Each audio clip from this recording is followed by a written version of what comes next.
Olá, sejam muito bem-vindos a mais uma edição do Conexão Sagres. Conectados estamos com você aqui no Sistema Sagres de Comunicação.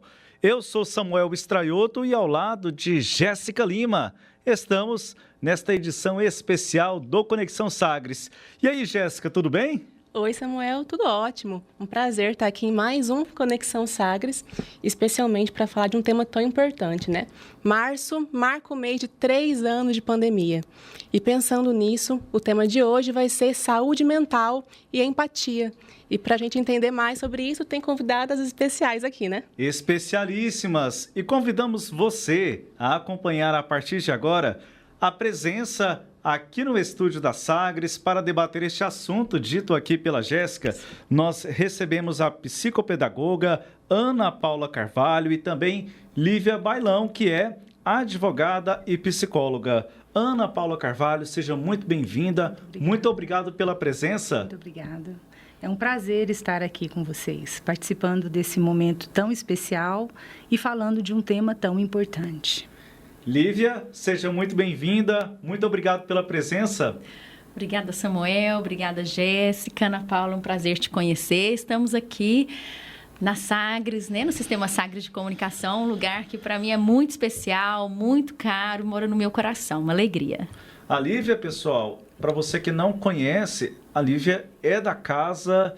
Você que está acostumado aí a acompanhar o Sistema Sagres, o quadro Alma em Cura, a Lívia participou ativamente, sempre com conteúdos muito relevantes, voltados à área de saúde mental. Quem quiser acompanhar edições anteriores também do Alma em Cura, ainda há muitas oportunidades lá no youtube.com/Sagres TV. Já vendi aqui o peixe, Lívia. Obrigada, Samuel. É isso daí. A gente tenta sempre fazer essa reflexão de olhar para dentro, né? Como que nós estamos, a nossa postura na vida, no aqui e no agora, né? O que impacta esse universo que a gente tem dentro da gente. Estamos aqui para isso. Olha só, Jéssica, muita coisa mudou na pandemia, hein? É difícil falar no que não mudou, né, Samuel? Muita coisa mesmo. Pois é, quando a gente pensa situações do dia a dia mesmo, a tecnologia tão presente, enfim, tantas e tantas coisas acabou então influenciando o nosso dia a dia. Com certeza. E a saúde mental não é diferente, né? Nosso relacionamento também com os outros mudou muito e saúde mental é um tema que ficou sendo muito discutido e não é para menos, né, gente? Com certeza, com certeza.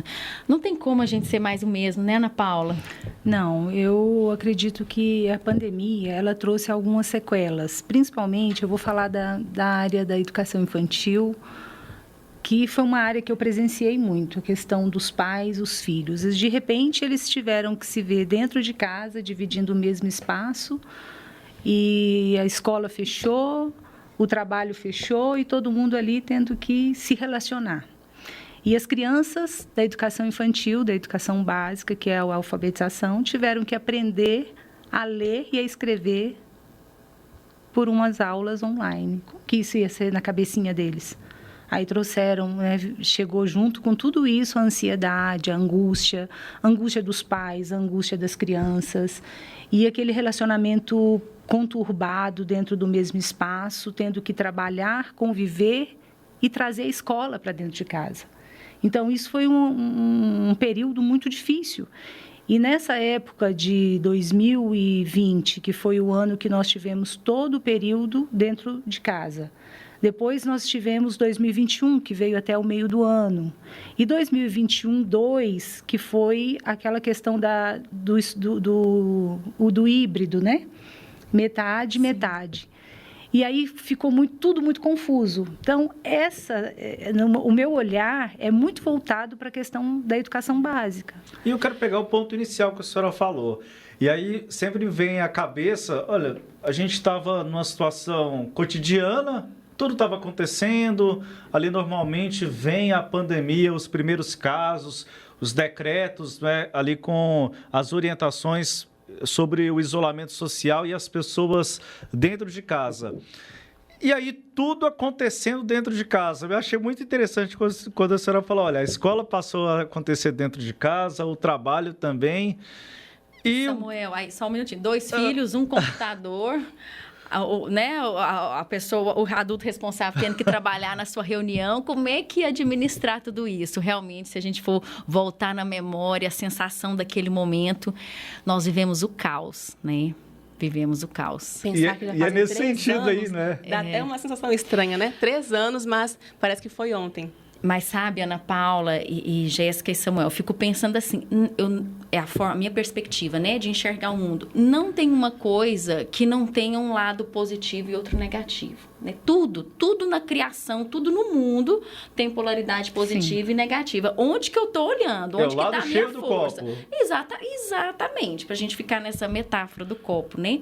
Então, assim, isso tudo que você falou, né, Ana Paula, que você trouxe é muito real, nós vivenciamos isso, mas teve ganhos também, porque nós tivemos que aprender, reaprender. Imagina que riqueza, ainda que a coisa decida ali com decreto determinando ficar em casa, mas tivemos que reaprender a nos darmos uns com os outros, a criar um jeito de fazer daquela convivência ali algo que pudesse ir para frente, né? Então, acho que proporcionou também, em contrapartida, para quem tinha essa disposição, né, assim, essa consciência, essa disposição, foi um celeiro de oportunidades para que a gente pudesse se desenvolver psicoemocionalmente, interpessoalmente, psiquicamente. Eu vejo assim, que pelo menos na minha parte, eu acho que eu tive muito crescimento, né, nessa... Eu acredito, uma coisa que eu observei, que eu achei interessante, é que um pai uma vez chegou para mim e falou assim, eu não sabia que o meu filho gostava de cebola. Olha. Eu não sabia que o meu filho assistia determinado programa na televisão que ele gostava de algum... Os pais começaram a descobrir peculiaridades dos filhos que antes eles não conheciam, pela correria do dia a dia. Isso foi coisas que, assim, é o básico, que a gente, em comunicação com os pais, em conversas com os filhos, a gente descobriu que os pais começou a conhecer os filhos na pandemia. E nessa turbulência que você falou, Lívia, de questão de computador, de dividir o mesmo espaço, eu tenho que ter aula aqui, eu tenho que ter uma reunião, está na hora, eu preciso ligar o computador, porque eu tenho que bater o ponto, né? Porque o ponto começou a ser batido pelo computador. E as crianças que tinham uma certa condição financeira, que poderia ter esse espaço, esse computador, e ter essa condição de assistir uma aula online, ok. Mas e aquelas que não tinham? E aquelas que não tinham um celular? Conexão de internet. Conexão de internet.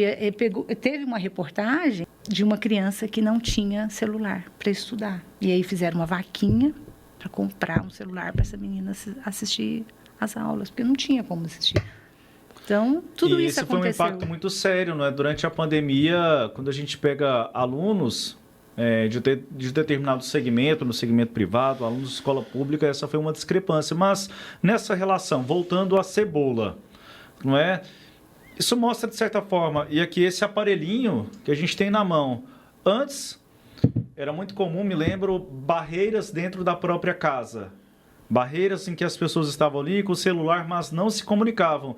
Esse exemplo da cebola mostra que barreiras foram caindo durante a pandemia? Eu acredito que sim. Eu acredito que tanto o marido, a esposa começaram a se conhecer melhor, começaram a ter um outro olhar com relação aos filhos, com relação ao estudo, porque a gente não fala, Samuel, de escola sem família. Essa relação escola-família, essa parceria da escola com a família, ela é fundamental para o crescimento da criança, do adolescente, para o desenvolvimento. Quando a gente fala que quem mais sofreu nessa pandemia, na fase escolar, foi a alfabetização, porque não tem como eu fazer uma mediação, uma alfabetização sem mediação presencial. Eu não tenho como ensinar uma criança a ler e escrever pelo computador.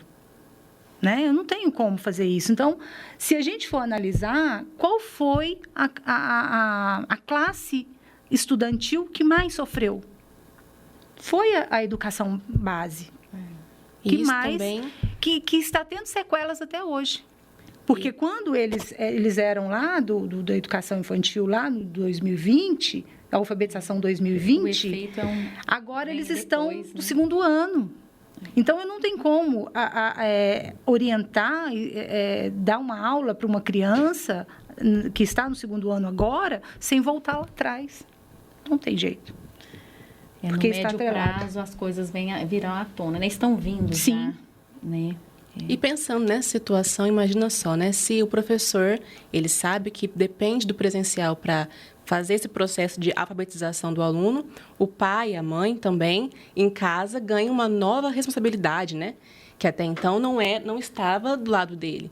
Então, a gente tem ali três lados da moeda sendo afetado, digamos assim, né? A criança, que vê ali no novo ambiente, sem os colegas, sem os professores, o professor, que passa a ter que lidar com novas formas de ensino, e o pai e a mãe também, que ali, de repente, vai ter que ensinar o seu filho a esse processo todo, né? A base da alfabetização. E aí a gente entra mais, né, Samuel, na questão da saúde mental, que com certeza, quando tem sobrecarga de papéis, digamos assim, né, a saúde mental, ela paga o preço, né? Como que vocês veem isso? Eu gostei, vou voltar no exemplo da cebola que a Ana Paula trouxe, que ele é emblemático, né? Ele é simbólico, assim, Nossa, da mudança das relações, do convite que foi a pandemia, a gente estabelecer, a começar da família, um tipo diferente, né, de relação, talvez de mais atenção. E aí, as barreiras, né, você falou, então, fez cair barreiras? Acho que fez, para os dois lados, tanto para o lado propositivo, bom e abundante, quanto para o lado também delicado. Porque casamentos que não estavam tão bem, não resistiram. Casamentos que já vinham de uma estrutura forte, se fortaleceram ainda mais para lidar com tudo isso, né? Mas por quê? A gente passou a conhecer mais o outro em tamanha profundidade que não é isso, não é meu companheiro, não é minha companheira, como eu imaginava. Porque, você veja bem, o isolamento fez a gente voltar, quando a gente foi, né, do ponto de vista, assim, macro, nós fomos impedidos de sair, de interagir lá fora, de comunicar, de estar no trabalho, de deslocar, de sair, de né, ter o lazer, a vida social, a gente ficou com a gente mesmo. E aí, a poeira, aquilo que a gente ficava tamponando, deixando para debaixo do tapete, eu não tenho mais tanta coisa para me chamar a atenção fora, né? Eu acabo ficando com aquilo acaba ficando dentro de mim, e os artifícios que eu usava para poder desconectar daquele incômodo, eu passei a não ter mais. É como quando a gente faz, eu vou falar aqui porque eu gosto desse tipo de prática, dos retiros, né? Retiro de silêncio, retiro de jejum, você tira toda essa movimentação de fora e fica com você. Aí a coisa vai começando a emergir, assim, ficar com os pensamentos da gente é algo muito desafiador, né? É bom demais, mas o negócio é amargo. Então, voltando para o cenário da pandemia, na sua pergunta, né? As pessoas passou a não ter mais os artifícios, as muletas, a rua, o trabalho para poder ir. Teve que se haver dentro da própria casa. E às vezes casas pequenas. E aí, como disse bem a Ana Paula, realidades econômicas distintas. Mas também, às vezes, micropalacetes, casas enormes com pessoas totalmente desconectadas. Então, assim, na minha perspectiva, né, foi a partir disso, porque as coisas começam dentro de nós. Se eu vou guardando muita coisa aqui dentro de mim, à medida que eu desacelero lá fora, e a pandemia, com o isolamento, advindo de toda aquela política, para conter a disseminação do vírus, a gente parou de ter o recurso lá de fora e ficamos conosco, na nossa casa, com os nossos mais próximos.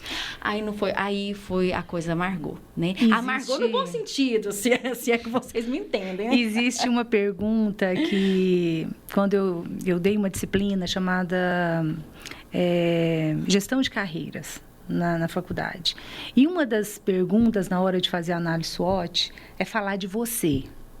Me fala as suas potencialidades, né? As suas fraquezas, as ameaças, o que faz você se subornar. O que mais eu sentia dificuldade nos alunos é falar de si, que foi o que a Lívia colocou aí tão bem. Falar de si, conviver com você muitas vezes não é uma coisa tão simples, não é uma coisa tão fácil. Quando você tem que, de repente você, marido e mulher, né, acostumado a viver uma vida de correria, só encontrava à noite, e de repente eles tiveram que lidar com essas ameaças, com essas fraquezas, com essas potencialidades que estava dificultando e que dificulta os relacionamentos. Então, isso veio tudo a adoecer. Isso trouxe uma doença mental para todo mundo. Não adoeceu só os pais, adoeceram os filhos também. Então, crianças assim que ansiosas. A ansiedade tomou conta das crianças. E isso está refletindo até hoje. Então, eu pego, assim, infinitos crianças de laudo. Sim, né? Crianças que precisam de acompanhamento com psicopedagogo, que precisa de acompanhamento com psicólogo, mas isso veio de agora? Não. Potencializou, né? Já existia, mas com todo esse processo da pandemia, ele veio potencializado com bastante força. Então, quer dizer, já eram adultos que vinham se alienando de si próprios, gerando filhos também desconectados. É uma família que funciona? Funciona. Né? Ela está ali desenvolvendo. Mas se a gente for para a densidade da relação, for assim, descer no miolo, né? Da relação, é uma desconexão. Porque o telefone tira a gente, sim, se a gente não tiver, eu julgo por mim, se a gente não tiver uma intenção firme de dar um tempo nisso aqui, nós ficamos o tempo todo aqui. Nós estamos 4 pessoas e tá cada um olhando, tá cada um fora. Então, pensa famílias que... Deixa eu te contar um caso aqui. O que eu faço? Olha, para poder estudar, Jéssica, olha só. Conta, Samuel. Eu pego, Lívia, jogo o celular, tô lá no meu quarto, né, estudando, aí à noite eu jogo o celular para lá. Viro ele assim, para não correr o risco quando aparece aquela notificação, aquela vibração de, desviar a atenção. Eu tento fazer isso para... Eu acho que essa é a dificuldade também de muitos, né? Para manter o foco. Se para nós adultos é assim, você imagina para as crianças que já começaram os primeiros anos de vida aqui. É impossível. Então, é um outro mindset, é um outro jeito de funcionar. Que como eu acredito, né? Tem a sua luz, tem a sua coisa, tem aquilo, o que é de bom, mas tem o que traz de desafiador, que se não olhar, leva, né? Acaba degringolando. Então, em termos de saúde mental, houve muito comprometimento. Mas também a gente começou a falar muito mais disso. O psicólogo, terapia, já passou a não ser uma coisa só de gente que é, né, assim, só de gente, enfim, espirocada da cabeça, doente. Não, pessoas que querem se melhorar. Terapia não é porque quem é doente, é porque quem quer se melhorar também, inclusive, né? Eu falo que é a minha bandeira, viu, gente? Defender o autoconhecimento, esse olhar para dentro na terapia. Mas a terapia, eu falo que quando a gente estuda a psicopedagogia, a gente também é um pouco, né? A gente traz um pouco da terapia para dentro dos seus atendimentos. Não tem como você pegar uma criança e trabalhar só conteúdos com ela. O que ela tem dificuldade. De aprendizagem, né? Sim. Eu já escutei de crianças que eu odeio determinada matéria. Eu odeio. Né? Ela nem começou a vida escolar dela e ela já está falando matemática. Não, geralmente hoje eu escutei que eu odeio história. Eu odeio história, eu só gosto de informática. Mas você não gosta de geografia, de português? Não, só gosto de informática. Aí ele usou olha o argumento que ele usou comigo. Porque na informática eu posso aprender geografia, história, português, matemática. Então, eu tive como responder. Falei, certo, ele não tá. Errado também não. E aí, né? Mas então, eu tive que mostrar para ele que a importância da escrita, a importância da leitura, a importância do conhecimento e tentar reverter essa situação com ele. Ele parou, me olhou. E, de certa forma, vou concordar um pouquinho, porque senão ela vai continuar com essa conversa aqui comigo, porque eu gosto de informática. Mas, assim, a gente percebe isso muito nos adolescentes hoje. O quanto isso trouxe para eles essa dificuldade de relacionamento. Esse é um ponto muito importante, né? A questão que você falou. Digamos que um dos legados seja falar mais sobre o tema, né? Se a gente pode falar em um legado positivo, é falar mais. Eu estava vendo esses dias, empresas agora são mais cobradas Ou seja, a pessoa se importa mais. Aquela empresa tem uma política de atendimento psicológico aos funcionários, né? Marcas estão sendo cobradas de ter uma postura humanizada, isso, exato, né? esse posicionamento que enxerga o outro, enxerga a importância de falar sobre saúde mental. Então, essa seria um efeito positivo, né? Que a gente pode ver. Nossa, na minha opinião, esse é um grande efeito positivo, né? Se a gente for ver, gente... eu volto a falar, né? Eu não acredito que as coisas sejam só ruins ou só boas para a gente ficar, né, no ruim, no bom, né? Só negativas, só positivas. Eu acho que nós tivemos muito ganhos. Custou vidas, custou milhares de vidas no planeta, né? Sim. Mas eu fico pensando que foi... E assim, né? A pandemia, eu fico vendo, foi no silêncio. Foi um vírus, algo invisível, não foi guerra, não foi matança, arma, né? Nada. Ela foi no globo, então ela foi assim, no orbe todo, global. Não fez distinção de questão religiosa, de questão racial, de nada, de gente, nada. Foi para todo mundo e foi no silêncio e no recolhimento. Eu falo assim, quando eu olho assim para Deus, quando eu olho para a criação, eu falo, gente, esse foi o mecanismo mais amoroso para a gente aprender algumas coisas, porque não foi com guerra e com disputa. Não tinha como assim dar certo para um e não dar para outro. Ou era todo mundo ou não era ninguém. Todos nós acabamos sendo impactados de alguma forma. A conversa tá boa, mas vamos aqui para uma pausa? Vamos tomar uma água, Jéssica? Tá rendendo a conversa hoje, Tá né? rendendo bastante. Tem café, Samuel? Tem cafezinho então também. Você aí que está acompanhando, o cafezinho é do time do cafezinho ou é do time da água? Olha só, pessoal, Conexão Sagres faz uma rápida pausa. Na sequência, vamos continuar este assunto, saúde mental, os reflexos da pandemia na sua vida, neste ponto de vista da saúde mental, com a Jéssica Lima, comigo também. E aqui no estúdio, agradecemos mais uma vez a Lívia Bailão, que é advogada, que é psicóloga, e também agradecemos aqui a participação da Ana Paula, psicopedagoga, está conosco. Não saia daí, Conexão Sagres volta já já.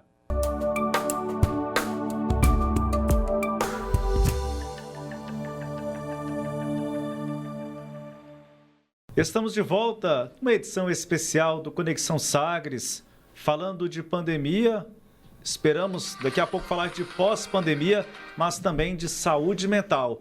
Não é isso, Jéssica? É isso mesmo, Samuel. Agora vamos falar um pouquinho sobre futuro, né? O futuro, a gente sempre analisamos aqui no primeiro bloco situações daquele período mais pertinentes, a nossa casa, a escola, todo esse ambiente. Mas o que a gente pode pensar em relação ao futuro, né? Que consequências, sejam elas positivas ou negativas, que nos deram referência para esse momento que estamos agora. E daí até fiz referência, olha, tomara que daqui a pouco seja efetivamente pós-pandemia em todos os aspectos, mas que lições boas ou não tão boas assim que nós podemos retirar, Lívia, desse momento da pandemia que de alguma forma impactaram na nossa saúde mental? Bom, Samuel, é uma pergunta que não tem uma resposta só, né? É uma análise macro, mas para responder, né, olhando assim para o meu contexto, para a minha vivência, né, o que eu auferi de todo esse período hoje e o que a partir disso eu vou fazer com essa bagagem, né? Porque trabalhar assim para o futuro, eu imagino o agora. Como que o meu agora tá para que a minha caminhada siga melhor, mais inteira e que eu auferi com toda essa questão, né? Eu volto naquele que a gente conversou no primeiro bloco, que é o tema da nosso, né, o carro-chefe aqui dessa nossa prosa, dessa nossa conversa, que foi a questão da saúde mental. Mas em que aspecto, né, essa questão de eu olhar, entrar para dentro de mim. Eu percebi uma Lívia, raivas que tinham dentro de mim que eu não fazia conta delas, porque eu não conectava, eu não parava. E, de repente, eu tive que parar. Medo, raiva, umas coisas assim que eu, né, a partir disso, me vendo em casa, o que me suscitava uma raiva, uma impaciência, o que me fazia chorar às vezes, né? Lívia, mas nesse sentido, retomando aqui no bloco anterior, Ana Paula, eu sempre vou me retomar aqui o exemplo da cebola. Da cebola. Para o outro, o exemplo da cebola parece assim muito palpável, não é, Jéssica? Sim. Agora, e para nós? Nesse período, quando você fala de autorreflexão, de fato passamos a conhecer melhor nós mesmos ou não? Eu acho que, de fato, nós passamos, sim. Agora, as pessoas que fugiam de si, elas puderam continuar fugindo também, porque isso é incontrolável. Mas quem se permitiu teve um impulso, né, para poder criar essa mecanismo para olhar para si, né? Então, assim, eu acho que, a julgar de mim, o que eu mais ganhei foi isso. No meu estilo de vida, a questão do online, usado com racionalidade, usado com uma consciência, foi um ganho muito grande. A Ana Paula trouxe aqui, para criança, para quem está aprendendo a ler, escrever, online não serve. Mas dependendo de aulas, de reuniões, de encontros, de estudos, o online deu um ganho enorme, trouxe um ganho enorme. Encurtou os espaços, Encurtou os espaços, as distâncias. Hoje, grupos de estudo eu posso fazer com quem está aqui, está ali, acolá. Isso antes da pandemia já fazia? Até fazia, mas não era tão usual. Hoje a gente não tem mais barreiras, né, para se encontrar. Isso eu acho uma coisa interessante, né? Então, assim, em termos de estilo de vida, foi algo também, né? Então, assim, essas questões eu acho que vieram para ficar, né? Sabe uma questão interessante que eu achei, assim, você perguntou os pontos positivos, né? Tem muitos pontos positivos, né?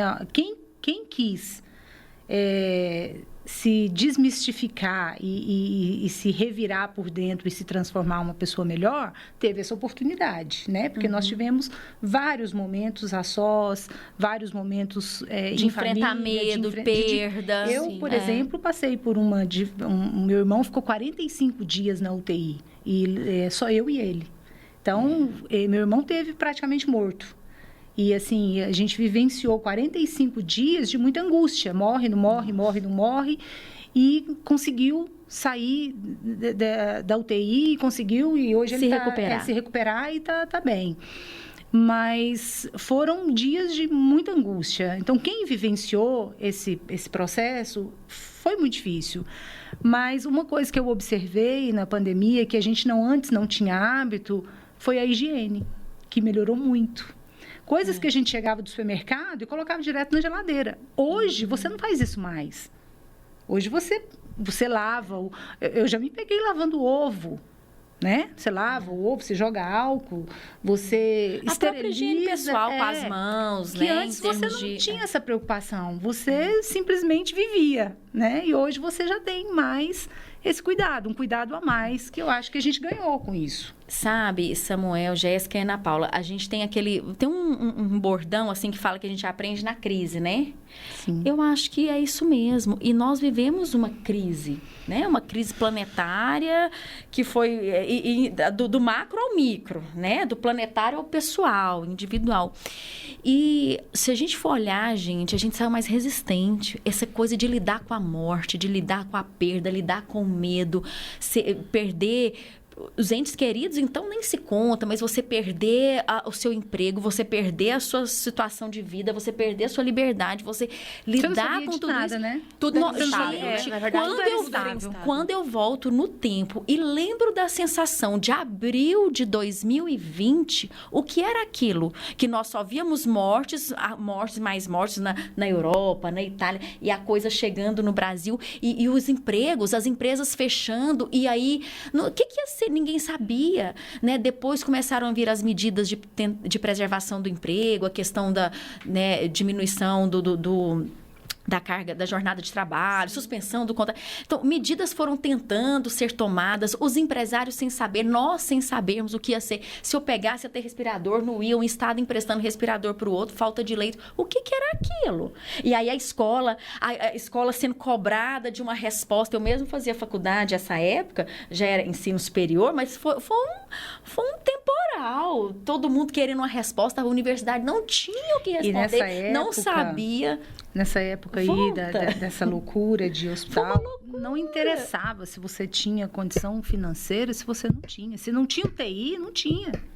Não tinha como. Podia ter o dinheiro do mundo que fosse. Essa lição, isso que nós vivenciamos, eu particularmente, né, uma opinião pessoal, foi de uma riqueza existencial, humana, sem precedentes. Mas, Lívia, eu te pergunto... Então, custou vidas, né? Será que todas as pessoas que passaram por esse processo da pandemia tão profundo têm esse olhar hoje? Ainda que não tenha, não acredito que não, porque não é linear, né? Não funciona do mesmo jeito para todo mundo. Mas ainda que não, alguma coisinha, eu aposto, assim, a minha aposta pessoal, que mudou. Às vezes não com tanta consciência, mas algo não tem como não ter mexido.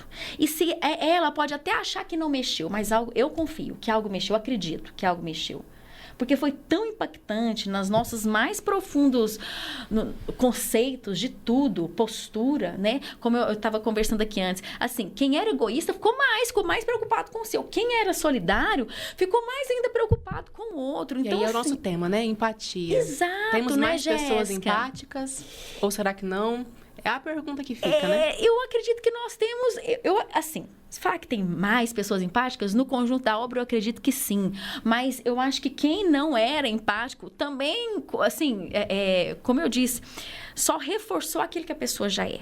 Mas no conjunto geral, eu acho que a sociedade, a despeito da gente ter vários exemplos que saem nas mídias, nas redes sociais, de atitudes de pessoas que só olham para o seu umbigo, né? Desde questões individuais a questões macro. Mas nós temos mais pessoas com outro padrão de pensamento, com outro padrão de postura. Senão a gente já tinha colapsado, gente. Se a gente não acreditar que as coisas estão melhores, o que vale? E, de fato, elas estão. Agora, onde está a nossa lente? Onde está o nosso holofote? Né? Mas aí, até nesse sentido da empatia, e partindo da análise que a Ana Paula fez, e aqui queria colocar para a nossa reflexão. Isso aí até buscando um ponto de análise lá na psicanálise mesmo, né? Quando o método da catarse, né? Essa exposição de sentimentos, todo esse afloramento, será que tudo isso contribui para uma reflexão maior e ajudar a nos situarmos quem somos e o que nós devemos fazer? Também pode ser por esse ponto? Eu acredito que sim. Totalmente. Você falando aí, eu lembrei de uma questão, foi questão até de reportagem isso. As pessoas começaram não só a se descobrir quem elas eram, mas quais eram as habilidades que elas tinham. Quantas demissões a gente teve de 2020 até 2022? Foram recordes de pessoas pedindo demissões para seguir a sua vida. Porque encontraram um caminho. Outro benefício, outro lado, outro ganho enorme. As pessoas começaram a se empreender. Começaram a descobrir que com as demissões, que teve uma infinidade de demissões, elas não se apegaram àquilo. No primeiro momento se desesperam, né? Mas depois elas começaram a se reinventar. Tanto é que o ano passado... Eu não sei dizer assim exatamente, mas assim, teve uma gama enorme de demissões, de pessoas pedindo demissões. Pedindo demissão, né? Para seguir o seu caminho, para se reinventar, para buscar... Construir o seu sonho. Então, elas aproveitaram isso também, porque foram muitos pais, muitas mães, né? Que ficaram em casa, né? Que perderam o seu trabalho e tiveram que se reinventar. Então, eu acredito que isso também seja um ponto positivo, muito positivo da pandemia. E, Ana Paula, se me permite um ponto, e até pelo seu trabalho, pela sua especialização, a gente pensa nas crianças, e crianças principalmente com autismo. A gente falou no primeiro bloco, toda aquela turbulência dentro de casa, mas o que a gente pode pensar em relação ao desenvolvimento desse grupo de crianças? com todo esse impacto da pandemia, pensando em diferentes aspectos que envolvem a família, os ambientes, como que a gente pode pensar nesse grupo de crianças agora caminhando, né, para uma situação um pouco melhor do ponto de vista da pandemia? Eu acredito, assim, que os pais, eles tiveram um novo olhar para as crianças que têm a dificuldade de cognição, né? Então, eles tiveram um novo olhar e começaram a ter um relacionamento com uma escola mais aprofundado. Porque a gente não pode olhar a escola só como o pai ir na escola só quando o filho tem problema ou só quando ele tem que ir numa reunião de pais. A escola tem que abrir as portas, porque a escola não trabalha sozinha e os pais também não trabalham sozinhos. Um precisa do outro e essa parceria tem que ser forte. O canal de comunicação tem que ser muito forte. Então, a partir disso, quando os pais se viram com crianças com dificuldade de cognição, com outras dificuldades, e a escola também tendo que lidar com todo esse processo, eles buscaram outros meios, né? Um dos meios foi a orientação psicopedagógica por fora da escola. Então, a orientação psicopedagógica para a criança com autismo, com dificuldade de cognição, ajuda muito. Porque ele não tem só o apoio da escola, ele não tem só esse braço. Ele pode ter um outro braço da psicopedagogia, né?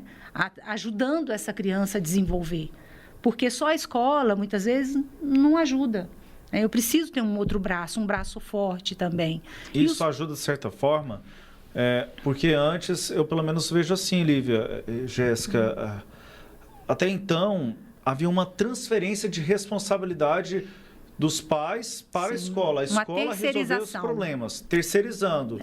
Isso, de certa forma, também contribui para que a família seja um sujeito mais ativo nesse processo? Mas eu posso te dizer hoje que a família, ela entendeu o papel dela. Muitas famílias entenderam. Estou falando, eu não posso generalizar, mas muitas entenderam o papel dela. A escola não faz o papel sozinha, se não tiver a parceria da família. A família, ela vai caminhar junto com a escola, sim, o tempo todo. Então, muitas vezes, só a escola e a família não conseguem, então eu vou buscar uma ajuda extra. Eu vou buscar um profissional que pode me ajudar. Em que sentido esse profissional pode me ajudar, né? Então, a família tem olhado, tem entendido dessa forma. O Samuel, pegando o gancho aqui que você fez uma introdução, né, usando até aí um ponto de vista psicanalítico da catarse, né, trazendo um termo aí psicanalítico, e também ficando nesse contexto da educação, da psicoeducação, da alfabetização, eu fico assim, isso é coisas que passam aqui na minha cabeça, né? É como se nós tivéssemos tido uma grande oportunidade de alfabetização de nós mesmos, enquanto adultos. As crianças estão na fase, né, infantil, de educação infantil, estão alfabetizando, aprendendo a ler e escrever, mas nós tivemos a chance de nos alfabetizarmos do ponto de vista da saúde mental, psicoemocionalmente, conhecendo um pouco mais, deixando emergir coisas que antes a gente estava o tempo todo fora, nesse torvelinho, nesse turbilhão de coisas que a vida nos demanda e nos oferece mesmo, né? E a gente muitas vezes desconectado. Então, foi uma oportunidade de autoalfabetização, alfabetização emocional, né? Nossa, conosco mesmos. Houve quem aproveitou? Houve. Houve quem não aproveitou? Houve. Houve quem continuou escorregando? Houve. Mas quem estava aberto teve uma grande oportunidade. Houve também que não aproveitou nada. Que continua assim, né?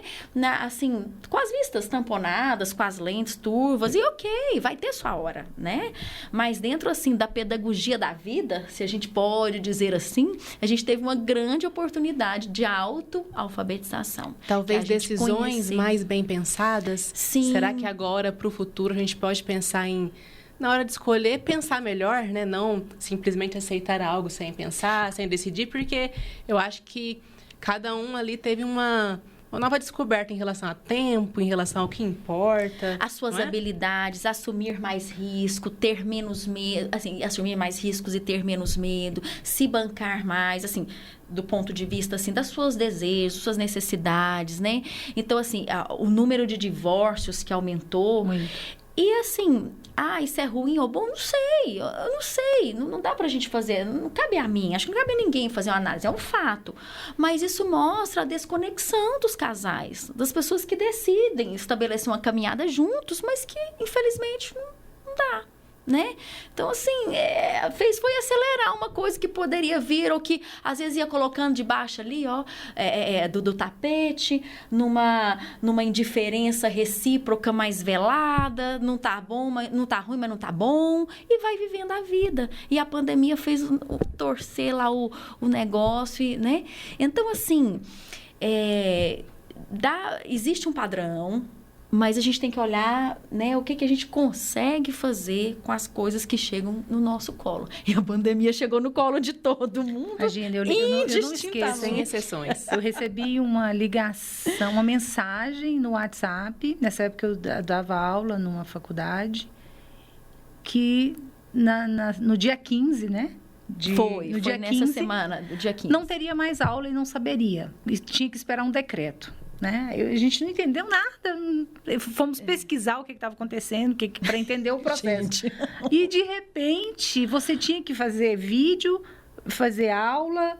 Gente, foi fazer programação de terror, se a gente for ver. E depois você começou ali naquele processo e tinha que se desenvolver, e tinha que dar aula, e tinha que fazer vídeo, e tinha que preparar a aula, e tinha que mandar... Você não sabia nem por onde começar. Gente, aí você focaram opções para fazer videochamada. Aí tinha o Zoom, tinha não sei quem, tinha tanto programa que você tinha que, né? E as autoridades, e né, tendo que dar respostas. Eu lembro, assim, poder judiciário, mas poder legislativo. Lívia, a gente vivia de decreto em decreto. Sim, lembra? A nossa vida, ela se resumiu a decreto. Os serviços públicos tentando se organizar para atender a demanda, não suspender, mas como que ia fazer? Gente, foi assim, foi um tornado, né? Se a gente for ver, foi um redemoinho, assim, ó. Mas ainda assim, olhando de custou fora vidas, hoje. Né? Custou vidas. Eu acho que muitas pessoas pagaram com a vida. Nós pagamos, cada um pagou o seu preço pessoal, mas eu acho que o ganho houve mais ganho, sabe? Se alguém me perguntasse sem parar, e aí, o que você achou? Valeu a pena? Eu acho que houve mais ganhos do que perdas, porque essa remodelação nos fez pessoas diferentes, né? E eu acho que isso vale a pena. Nós estamos chegando aqui já ao final desta edição do Conexão Sagres, mas para a gente poder encerrar, eu queria usar um termo aqui para análise, né, de vocês. A nossa vida, vocês falaram, né, daquele ambiente que a gente estava online, depois veio de decreto em decreto, né, Ana Paula? Veio a flexibilização livre das atividades. E aí, Jéssica, um ponto interessante. Passamos a utilizar muito a expressão híbrido. A nossa vida hoje é híbrida? Acredito que sim. Eu também acredito. E aí eu não estou falando só de tecnologia, eu estou lançando, né? Eu acho que hoje você tem um olhar diferente para a vida.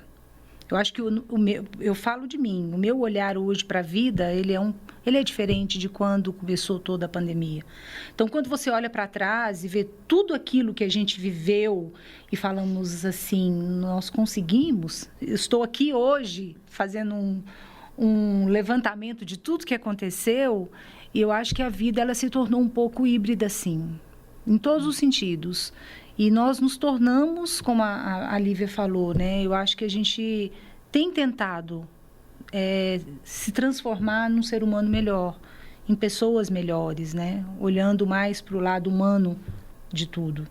Quando eu falo que a gente precisa ser mais empático, ser mais corajoso com a gente mesmo, com o outro, né? E trabalhar essas questões, eu acredito, sim. Não sei se eu respondi a sua pergunta. E bem. Híbrido no sentido de mesclado, o Samuel. Exatamente. Seria isso, né? Eu penso que sim.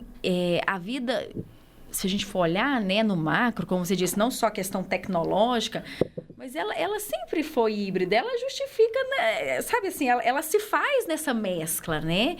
E aí a gente tem mais um elemento onde isso fica totalmente nítido. Então, ora é presencial, ora é assim, ora é conectado, né? Ora tá barulho, ora tá silêncio, ora tá eufórico e ora tá mais melancólico. E funciona assim, é uma mescla. O que a gente precisa é estar aqui dentro do nosso corpo, da nossa pele, com consciência, para não achar nem que tá morrendo quando tá eufórico demais, quando tá melancólico, quando tá muito, né? Você não percebeu que até as pessoas, o comportamento hoje das pessoas com relação a casa e rua mudou?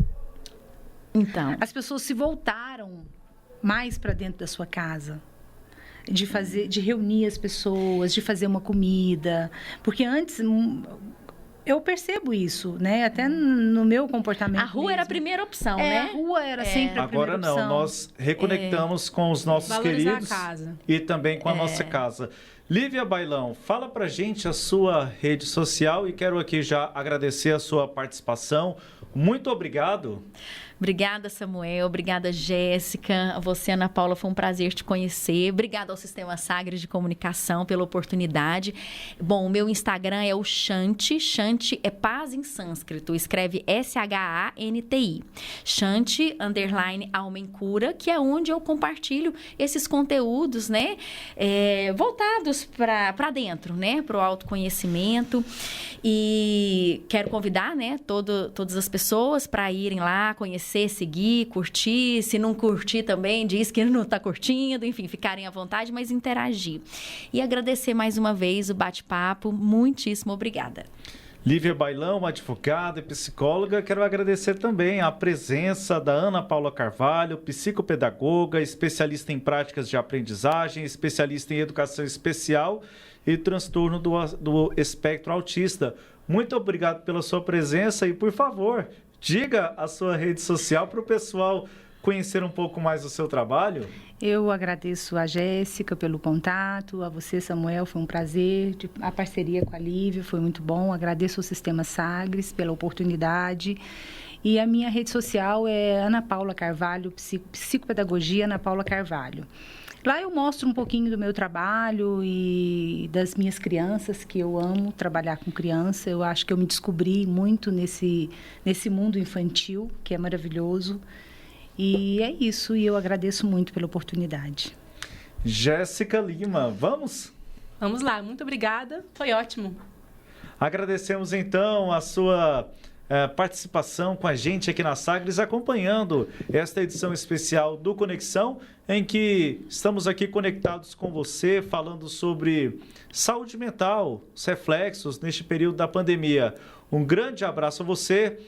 Compartilhe aí o conteúdo aqui do Sistema Sagres e também convido você a acompanhar as edições anteriores aqui do Conexão. Está disponível no nosso portal sagresonline.com.br e no nosso canal no YouTube, youtube.com/SagresTV. Um abraço, minha gente. Até a próxima.